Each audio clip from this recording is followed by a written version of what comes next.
Hi, അദ്ദേഹത്തിന് ജോപ്പൻ്റെ യാത്ര എന്ന് പറഞ്ഞിട്ട്, അതായത് ഈ യാത്രയെ കുറിച്ചിട്ട് കൂടുതലായിട്ട് ഒരു ഡീറ്റെയിൽ കിട്ടണമെന്നുണ്ടെങ്കിൽ ജോപ്പൻ്റെ യാത്ര എന്ന് പറഞ്ഞിട്ട് ഒരു യൂട്യൂബ് ചാനലുണ്ട്.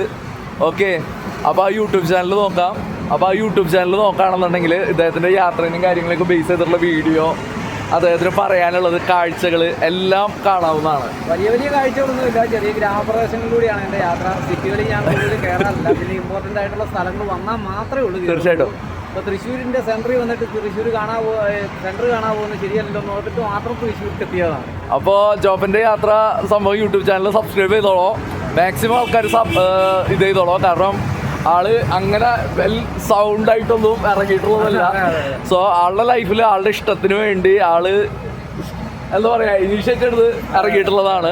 അതൊരു സൈക്കിളിലാണ്, മോട്ടോർ വാഹനം പോലെയുള്ള പ്രകൃതിക്ക് യാതൊരു ദോഷമില്ലാതെ ശരീരത്തിന് നല്ല ഉപകാരമുള്ള രീതിയിൽ, അതായത് ശരീരത്തിനും മാനസിക ആരോഗ്യത്തിനും നല്ല ഉപകാരമുള്ള രീതിയിലാണ് രണ്ടുപേരും യാത്ര ചെയ്തുകൊണ്ടിരിക്കുന്നത്. അപ്പോൾ ജോബിൻ്റെ യാത്ര, അപ്പോൾ സബ്സ്ക്രൈബ് ചെയ്തോളൂ എന്ന് പറഞ്ഞുകൊണ്ട് ബൈ.